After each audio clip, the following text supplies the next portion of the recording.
जय महाकाली, महालक्ष्मी, महासरस्वती, माँ कामाख्या। जय भैरव बाबा। श्री जगदम्बिके नमः।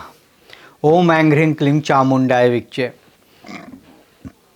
श्रीमद् देवी भागवत महापुराण चतुर्थ स्कंध प्रथम अध्याय।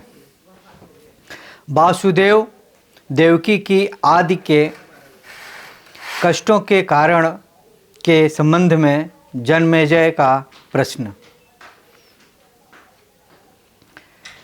जन्मेजय बोले, हे वासवे, हे मुनिवर, हे सर्व ज्ञान निधे, हे अनध, हमारे कुल की वृद्धि करने वाले, हे स्वामी, मैं श्री कृष्ण के विषय में पूछना चाहता हूँ।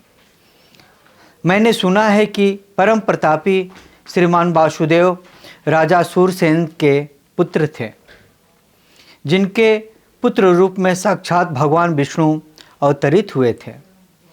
आनंद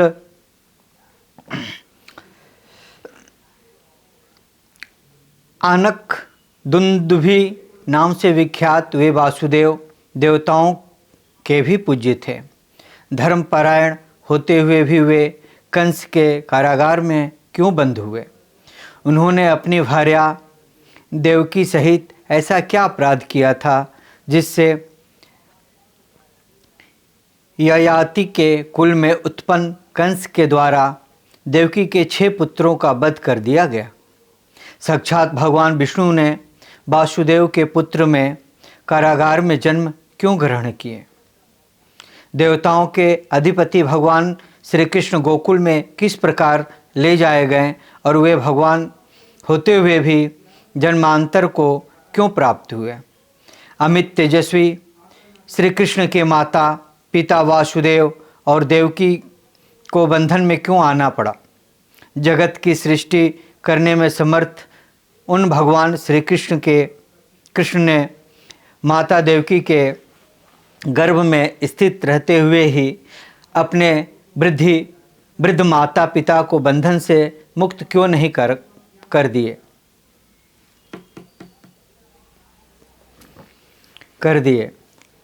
उन वासुदेव तथा देवकी ने महात्माओं द्वारा भी दुह साध्य ऐसा कौन से कर्म पूर्व जन्म में किए थे जिससे उनके यहाँ परमात्मा भगवान श्री कृष्ण जन्म हुआ? वे 6 पुत्र कौन थे? वह कन्या कौन थी जिसे कंस ने पत्थर पर पटक दिया था? वह हाथ से छूटकर आकाश में चली गई तथा पुनः अष्टभुज के रूप में प्रकट हुई।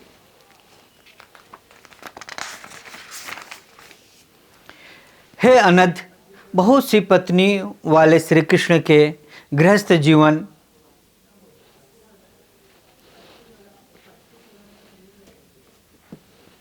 उनमें उनके द्वारा किए गए कार्य तथा अंत में उनके शरीर त्याग के विषय में बताएं।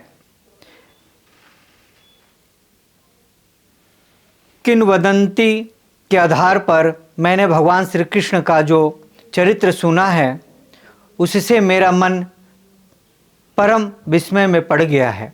अतः आप उनके चरित्र का सम्यक रूप से वर्णन कीजिए।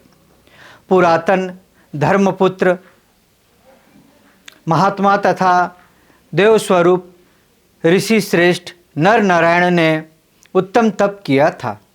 जगत के कल्याणार्थ निराहार जितेंद्रिय तथा स्पृहा रहित रहते हुए काम क्रोध लोभ मोह मद मत्स्य इन 6 पर पूर्ण नियंत्रण रखकर साक्षात भगवान विष्णु के अंश स्वरूप जिन नर नारायण मुनियों ने पुण्य क्षेत्र बदरी का आश्रम में बहुत वर्षों तक श्रेष्ठ तपस्या की थी, नारद आदि सर्वज्ञ मुनियों ने प्रसिद्ध तथा महाबल संपन्न अर्जुन तथा श्री कृष्ण को उन्हीं दोनों का अंश अवतार बताया है। उन भगवान नर नारायण ने एक शरीर धारण करते हुए भी दूसरा जन्म क्यों प्राप्त किया और पुनः वे श्री कृष्ण तथा अर्जुन कैसे हुए?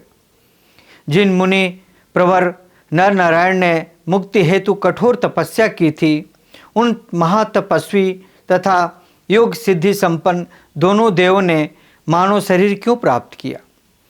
अपने धर्म में निष्ठा रखने वाला शूद्र अगले जन्म में क्षत्रिय होता है, और जो शूद्र वर्तमान जन्म में पवित्र आचरण करता है वह मृत्यु के अंतर ब्राह्मण होता है।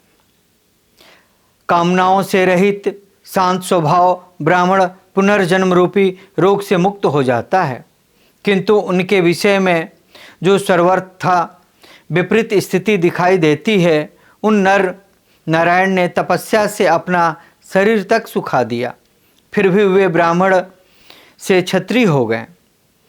शांत स्वभाव वे दोनों अपने किस कर्म से अथवा किस शाप से ब्राह्मण से क्षत्रिय हुए? हे मुने, वह कारण बताएं।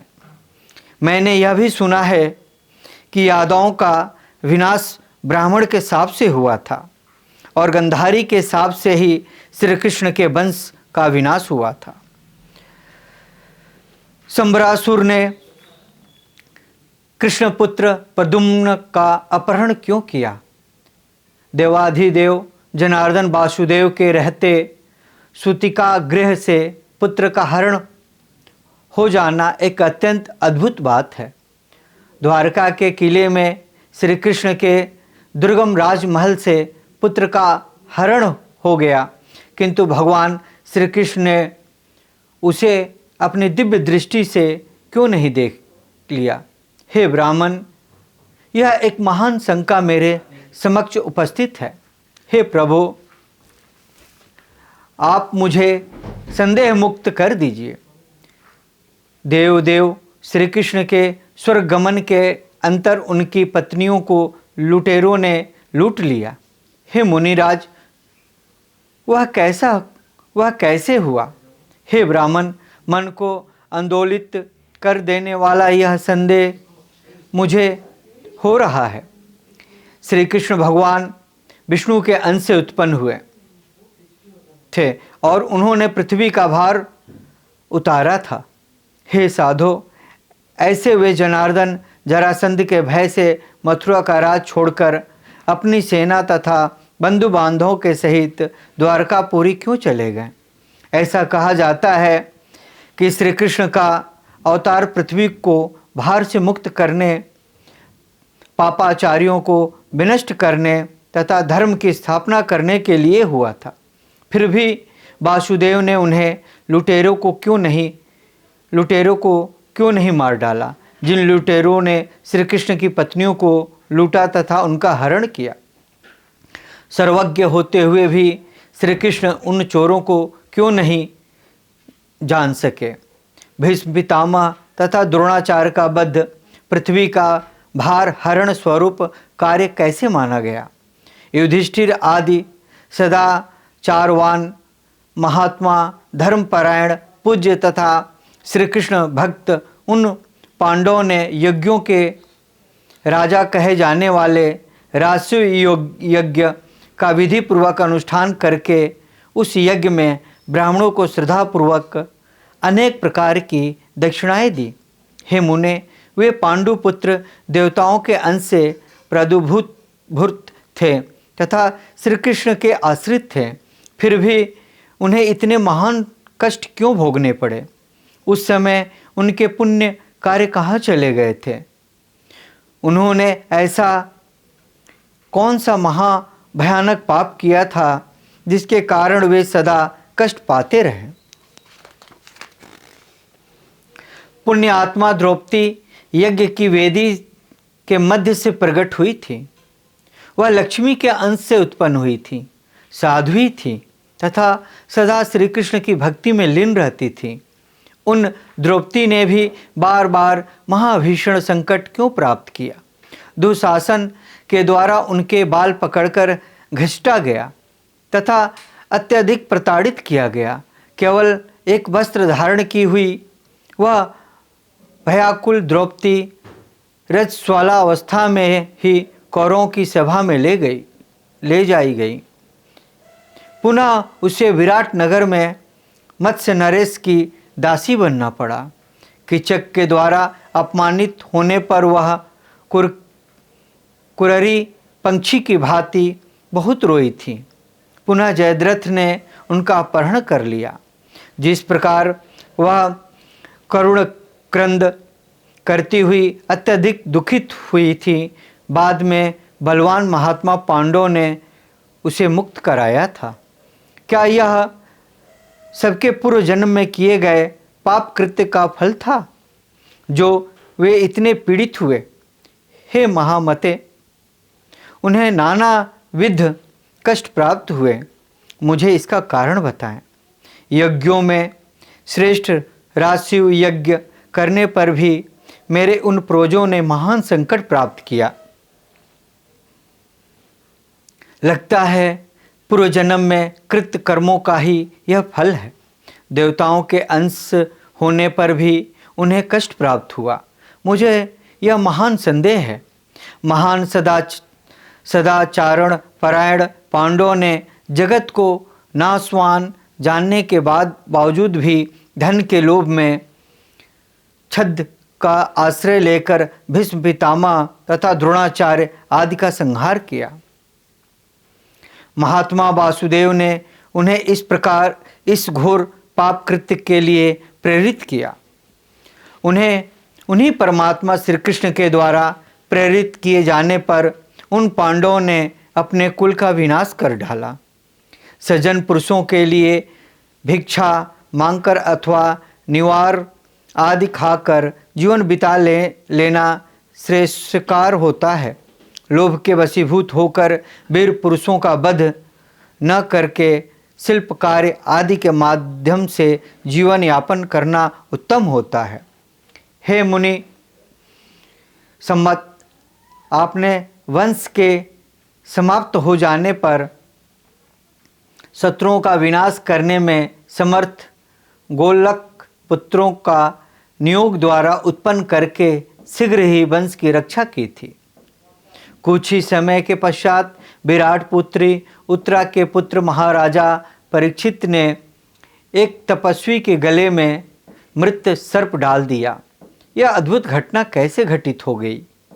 क्षत्रिय कुल में उत्पन्न कोई भी व्यक्ति ब्राह्मण से द्वेष नहीं करता। हे मुने, मेरे पिता ने मौन व्रत धारण किए हुए उन तपस्वी के साथ ऐसा क्यों किया? इन तथा अन्य कई प्रकार की शंकाओं से मेरा मन इस समय आकुलित हो रहा है। हे तात, हे साधो, हे दयानिधे, आप तो सर्वज्ञ हैं, अतः संदेहों को दूर करें, मेरे मन को शांत कीजिए। इस प्रकार श्रीमद् देवी भागवत महापुराण चतुर्थ स्कंध का प्रथम अध्याय जन्मेजय प्रश्नों द्वारा प्रथमो अध्याय। ओम ततस्तम। मैं आप लोगों को एक बात और बता देना चाहता हूँ कि कुछ दिनों से हम कहीं बाहर गए थे कुछ साधनाएं करने के लिए।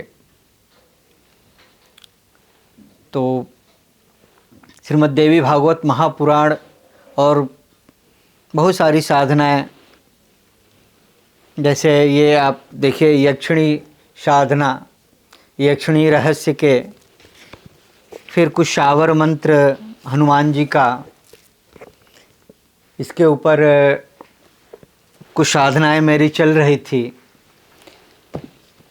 तो आज से हम फिर पुनः श्रीमद् देवी भागवत महापुराण का पाठ करना